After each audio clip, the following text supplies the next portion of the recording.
दरम्यान काँग्रेसचे नेते विजय वडेट्टीवारांनी पहलगाम हल्ल्यावरती वादग्रस्त वक्तव्य केलेलं आहे। धर्म विचारून केलेल्या गोळीबारावरून वडेट्टीवारांनी वादग्रस्त वक्तव्य केलंय। या दहशतवाद्यांकडे इतका वेळ कुठे असतो की ते कानाजवळून तुमचा धर्म काय हे विचारतील असं वडेट्टीवारांनी म्हटलंय। तर वडेट्टीवारांनी केलेल्या वादग्रस्त वक्तव्यामुळे नव्या वादाला तोंड फुटण्याची शक्यता आहे। दरम्यान पहलगामची जबाबदारी सरकारची आहे, पहलगाममध्ये सुरक्षा दल का नव्हतं असा सवाल सुद्धा त्यांनी उपस्थित केलेला आहे।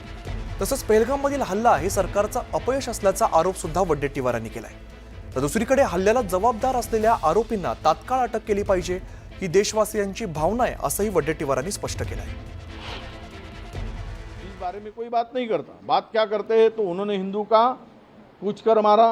अरे कोई टेररिस्ट को पूछने तक समय होता है क्या? उनके कान में जाके नजदीक जाके पूछेगा? ये सब जो बातें हैं बहुत सारे इसमें कंट्रोवर्शियल, कोई बोलता है ऐसा हुआ ही नहीं, कोई बोलते ऐसा हुआ है। ये प्लान करके मत करो।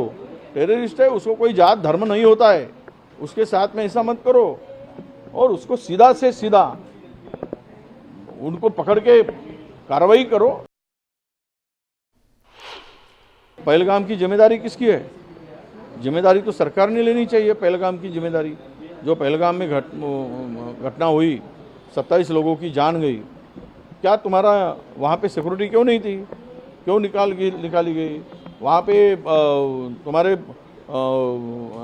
इतने 200 किलोमीटर तक लोग अंदर आके अतिरेकी घुस जाते हैं, तो तुम्हारा इंटेलिजेंस क्या कर रहा था? वो फेल्यूर नहीं है, ये सरकार का फेल्यूर नहीं है। इस बारे में कोई बात नहीं करता। अशा प्रकारचे स्टेटमेंट्स देऊन जे काही मृत्युमुखी पडलेले आहेत त्यांच्या नातेवाईकांच्या जखमेवर मीठ चोळणं चाललंय। आता नातेवाईकांचं म्हणणं आपण सगळ्यांनी मीडियामध्ये दाखवलं आणि नातेवाईकांनी स्पष्टपणे सांगितलं, ज्यांच्या समोर मारलेलं आहे त्यांनी सांगितलं। तिथे थोडी होते वडेट्टीवार, इथे बसून कुठेतरी अशा प्रकारचे स्टेटमेंट करून नातेवाईकांच्या जखमेवर मीठ चोळणं, मला असं वाटतं हे अतिशय वाईट आहे आणि म्हणजे मला याकडे शब्द नाही, याला मूर्खपणा म्हणावा की काय म्हणावं मला समजत नाही। दरम्यान या संदर्भातलीच पुढची महत्त्वाची बातमी येते। काँग्रेसच्या नेत्यांना सूचना करण्यात आल्या सूत्रांकडून माहिती मिळते, पहलगाम हल्ल्यावरती भूमिकेशी विसंगत वक्तव्य, पक्षाच्या भूमिकेशी विसंगत वक्तव्य करू नये अशी सूचना करण्यात आलेली आहे।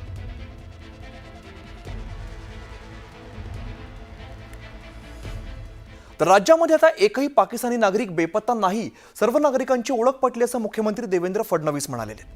पहलगाम हल्ल्यानंतर केंद्र सरकारनं पाकिस्तानी नागरिकांना भारत सोडण्याचे आदेश दिले होते। दरम्यान राज्यात किती पाकिस्तानी लोक आहेत यामध्ये मुख्यमंत्री आणि उपमुख्यमंत्र्यांच्या विधानामध्ये तफावत आढळली। त्यामुळे पाकिस्तानी नागरिकांवरून सरकारमध्ये एक वाक्यता नाही का अशी चर्चा सुरू असताना जेवढे पाकिस्तानी नागरिक भारतात आहेत ते सापडले असून त्यांना घालवायची व्यवस्था केली असल्याचं मुख्यमंत्री देवेंद्र फडणवीस म्हणाले। यानंतर महाराष्ट्रात 107 पाकिस्तानी बेपत्ता आहेत असं उपमुख्यमंत्री एकनाथ शिंदे म्हणाले होते। यावरती देवेंद्र फडणवीसांनी प्रत्युत्तर दिलंय। राज्य सरकारकडून पाकिस्तानी नागरिकांशी संवाद साधण्याचं काम सुरू आहे, एकही व्यक्ती सापडला नाही असं नाही, सर्वांची ओळख पटली आहे असं मुख्यमंत्री फडणवीस म्हणाले। जेवढे पाकिस्तानी नागरिक आहेत ते सगळे सापडलेले आहेत, सगळे बाहेर चाललेले आहेत, सगळ्यांची घालवायची व्यवस्था केलेली आहे। एकही पाकिस्तानी नागरिक या ठिकाणी राहणार नाहीत। माझा अंदाज आहे आज संध्याकाळपर्यंत किंवा उद्यापर्यंत पूर्ण होईल। आता महाराष्ट्रातले काही 107 लोक कुठेतरी नागरिक बेपत्ता पाकिस्तानी आहेत। पाकिस्तानी जे तिथं असतील तिथून पाकिस्तानामध्ये चालते व्हा, अन्यथा पोलीस तुम्हाला शोधतील आणि जागेवरच ठोकतील। अशा प्रकारचं या ठिकाणी लोकांच्या मनामध्ये चीड निर्माण झाली आहे। एक्झॅक्ट आकडा जो आहे हा लवकरच पोलीस विभाग त्या ठिकाणी घोषित करेल, पण मी तुम्हाला सांगतो की जे पाकिस्तानी नागरिक भारतातनं बाहेर गेले पाहिजे अशा सगळ्या नागरिकांना आयडेंटिफाय करण्यात आलं, संपर्क करण्यात आला, बाहेर जायला सांगण्यात आलं। त्याचं ट्रॅकिंग चाललेलं आहे की ते कुठून जात आहेत, काय करतायत, त्याचं ट्रॅकिंग चाललेलं आहे। त्यामुळे त्याची आकडेवारी आपल्याला पूर्ण सांगितली जाईल। पण कोणीही म्हणजे केंद्र सरकारने सांगितलेल्या कॅटेगरीत बसणारा कोणीही नागरिक असा नाही की जो आम्हाला सापडलेला नाही। पहलगाममध्ये झालेल्या हल्ल्यामुळे संपूर्ण देश सुन्न झालाय। 21 वर्षांनंतर एवढा मोठा हल्ला झाला असं जम्मू काश्मीरचे मुख्यमंत्री ओमर अब्दुल्ला म्हणाले। दरम्यान हल्ल्यामध्ये मृत्यू झालेल्या लोकांची काय चूक होती असं म्हणत मुख्यमंत्री अब्दुल्ला यांनी संताप व्यक्त केलाय, तर हल्ल्याच्या विरोधामध्ये जनता एकवटली आहे. 26 वर्षानंतर मोठ्या प्रमाणात संताप व्यक्त केला जातोय. हल्ल्यानंतर बोलवण्यात आलेल्या विधानसभेच्या अधिवेशनात मृतांना श्रद्धांजली वाहण्यात आली. उन लोगों के दुख दर्द को शायद इस असेंबली से ज्यादा कोई और असेंबली या पार्लियामेंट समझ नहीं पाएगी.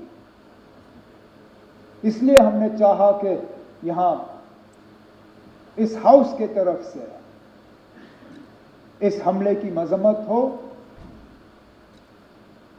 और उन 26 खानदानों के साथ हम अपनी जो है उनके साथ हमदर्दी करें. हम